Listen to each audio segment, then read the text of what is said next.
नमस्कार फ्रेंड्स, स्वागत है आपका हमारे YouTube channel home science BMA पर। फ्रेंड्स, आज इस वीडियो में हम बीए 6 सेमेस्टर का यूनिट नंबर फर्स्ट पढ़ाएंगे। इसके पहले हमने एक वीडियो अपलोड की है। अब ये यूनिट फर्स्ट का ही अगला वीडियो है, क्योंकि अगर हम पूरा एक यूनिट एक चैप्टर पूरा पढ़ाते तो वीडियो बहुत ही ज़्यादा लंबा हो जाता, इसलिए हमने इस वीडियो को 2 भाग में बांटा है। और फ्रेंड्स, आप लोग का ये कहना होता है कि ये जो वीडियो है बहुत साफ़ नहीं दिखता है, तो आप इसकी क्वालिटी बढ़ा करके देखें। क्वालिटी बढ़ा करके 360 पे अगर देखेंगे तो वीडियो एकदम क्लियर रहेगा, शब्द एकदम साफ रहेगा। चलिए शुरू करते हैं। इसमें हमको पढ़ना है आहार चिकित्सा के सिद्धांत। इसके पहले हमने आहार के बारे में देखा कि आहार हमारे लिए क्यों आवश्यक होता है तथा संतुलित आहार क्या होता है, और किसी एक व्यक्ति को संतुलित आहार लेना क्यों आवश्यक होता है। आहार के द्वारा हम बीमारियों से कैसे बचाव कर सकते हैं। अब इसमें हम देखेंगे आहार चिकित्सा के सिद्धांत। जो आहार चिकित्सा होते हैं उसके क्या सिद्धांत होते हैं। सबसे पहले, उपचारात्मक आहार सामान्य आहार से कम भिन्न हो। क्योंकि जो उपचारात्मक आहार का मतलब वह होता है ऐसा आहार जो किसी रोग के उपचार के लिए प्रयोग किया जाए, उसको उपचारात्मक आहार कहा जाता है।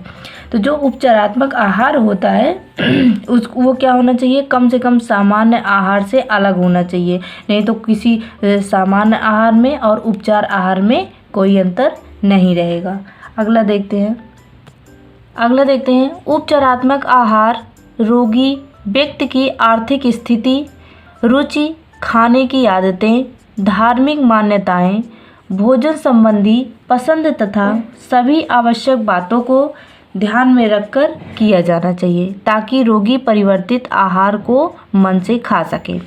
देखिए, जो उपचारात्मक आहार भी होता है वो ऐसा होना चाहिए कि व्यक्ति मन से खाए, रुचि से खाए तथा खाने का उसका मन करे। नहीं तो जब तक कोई व्यक्ति खाने को मन से नहीं खाता है तब तक वो खाना उसके शरीर में लगता नहीं है। तो इस तरीके से उपचारात्मक आहार हो, लेकिन ऐसा हो जो कि उसके रुचि, खाने की आदत, धार्मिक मान्यताएं तथा स्वास्थ्य संबंधी होना चाहिए।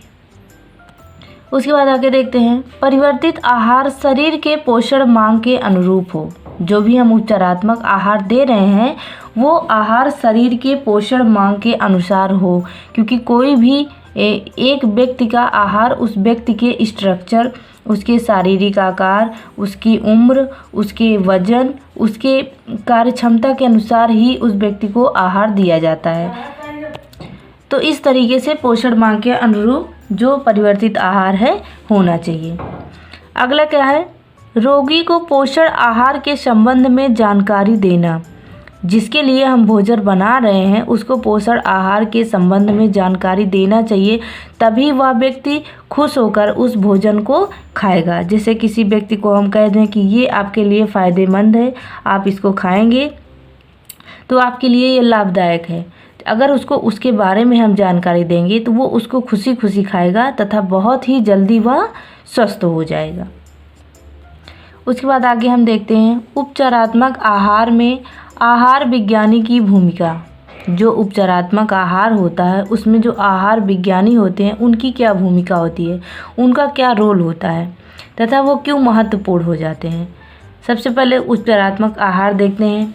आहार का आयोजन करते समय आहार विज्ञानी को निम्नलिखित बातों की जानकारी होनी चाहिए।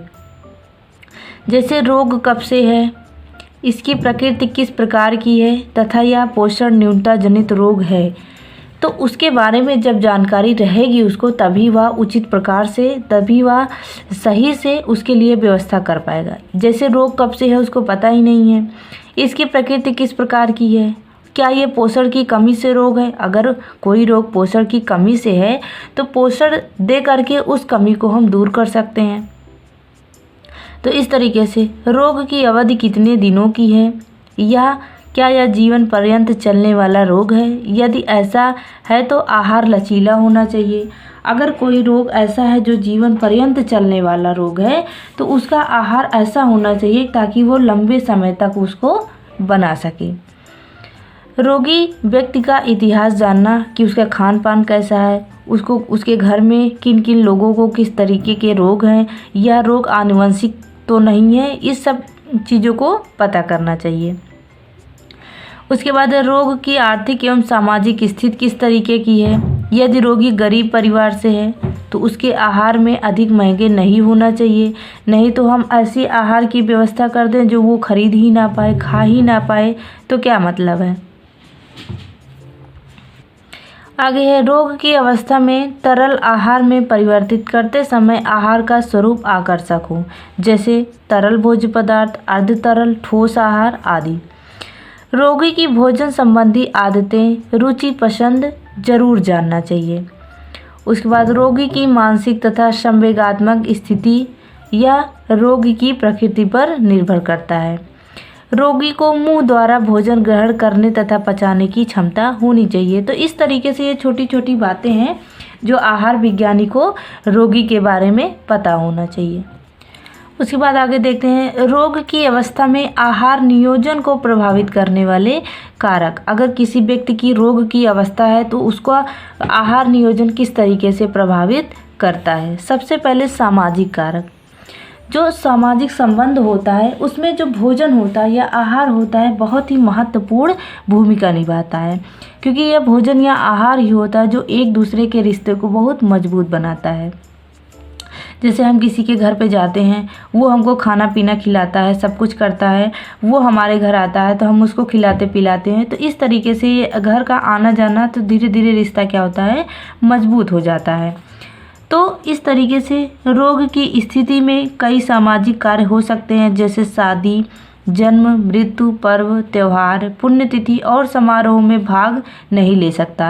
रोगी व्यक्ति क्या करेगा, वो नहीं ले पाएगा, और ना ही मित्रों, रिश्तेदारों और परिवार के सदस्यों के यहाँ आ जा सकता है। तो इस तरीके से सामाजिक कारक भी बहुत प्रभावित करता है, जो उसको मानसिक क्षति पहुँचती है कि उनके यहाँ ये है और हम बीमारी की वजह से नहीं जा पा रहे हैं।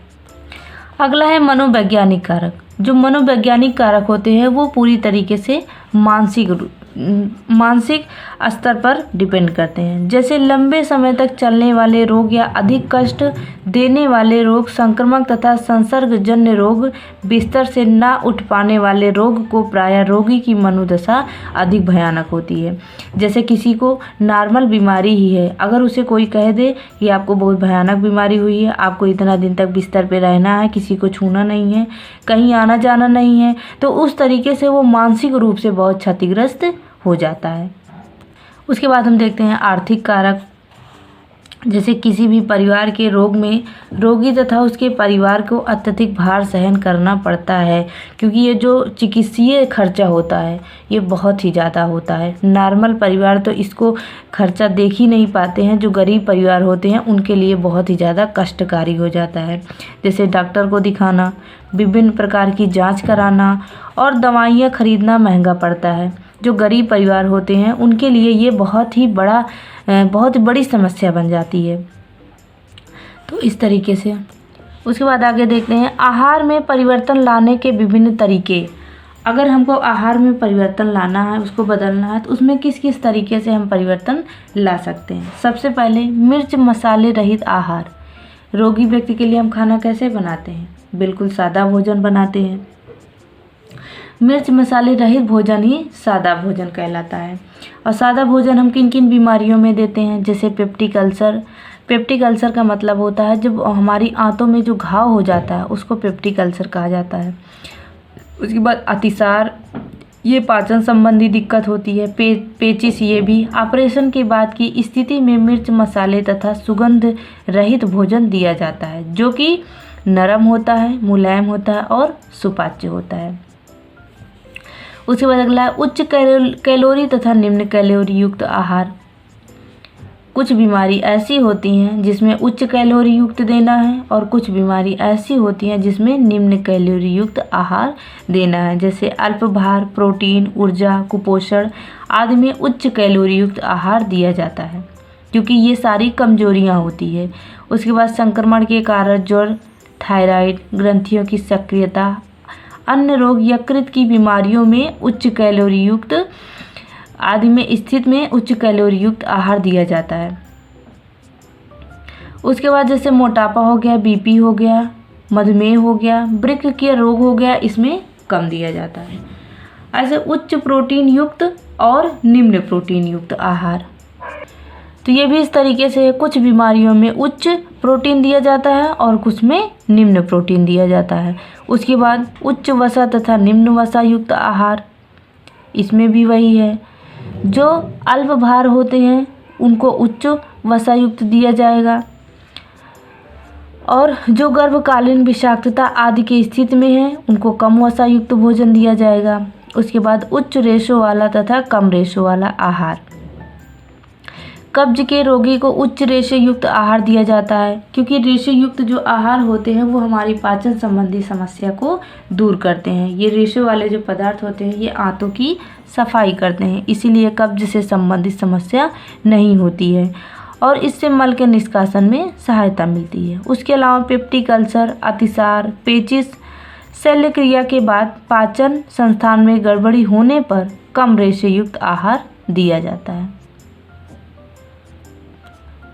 उसके बाद आगे देखते हैं सोडियम रहित आहार, जैसे गर्भकालीन विषाक्तता, हृदय रोग, उच्च रक्तचाप, सूजन, यकृत की बीमारी तथा वृक्क की बीमारी में सोडियम रहित आहार दिया जाता है। उसके बाद पोटेशियम रहित आहार, जैसे मूत्र कम बनने अथवा बिल्कुल नहीं बनने की स्थिति में रोगी को पोटेशियम युक्त आहार नहीं दिया जा सकता है। उसके बाद कम प्योरीन युक्त आहार, जैसे गठिया की स्थिति में कम प्योरीन युक्त आहार दिया जाता है, जैसे दूध, अनाज, आलू, मांस।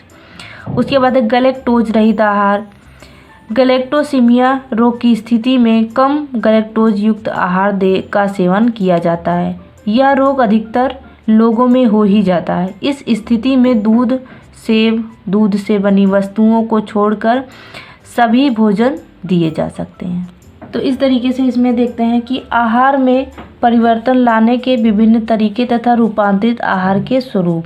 तो इस तरीके से एक चार्ट के माध्यम से हम देख सकते हैं, इसमें भोजन का प्रकार दिया गया है, इसमें रोग की अवस्था दिया गया है और आहार का उद्देश्य दिया गया है तथा सम्मिलित किए जाने वाले तथा वर्जित किए जाने वाले भोजन को दिया गया है, जैसा कि हमने पहले आपको बताया है। तो इस तरीके से ये चार्ट के माध्यम से समझाया गया है। अगर आप पढ़ना चाहें तो इसका स्क्रीनशॉट लेकर के आप पढ़ सकते हैं। जैसे ये कम कैलोरी युक्त हो गया, उसके बाद उच्च कैलोरी युक्त हो गया, उसके बाद कम प्रोटीन युक्त आहार हो गया, उसके बाद जो है उच्च वसा युक्त आहार, कम वसा युक्त आहार। तो इस तरीके से इसका आप स्क्रीनशॉट लेकर के पढ़ सकते हैं। उसके बाद आगे है उच्च रेशे युक्त भोजन।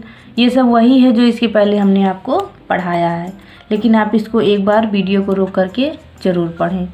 उसके बाद है कम रेशेदार भोजन, उसके बाद है सोडियम रहित भोजन, कम प्योरीन युक्त, उसके बाद पोटेशियम रहित। इस तरीके से आप इसको रोक करके ज़रूर देखें। उसके बाद उच्च कैल्शियम तथा फास्फोरस युक्त आहार, गैलेक्टोज रहित आहार, उच्च कार्बोज युक्त आहार, उसके बाद निम्न कार्बोज युक्त आहार। तो फ्रेंड्स इस तरीके से हमने ये वीडियो को, ये एक यूनिट को 2 वीडियो में कवर किया है। आप दोनों वीडियो को ज़रूर देखें और आप हमारे चैनल पर बने रहें। हम ऐसे ही छोटे छोटे वीडियो में आपको छोटा छोटा पार्ट करके आपका पूरा सिलेबस कवर करेंगे। और वीडियो को पूरा देखें और ज़्यादा से ज़्यादा लोगों तक शेयर करें। वीडियो देखने के लिए धन्यवाद।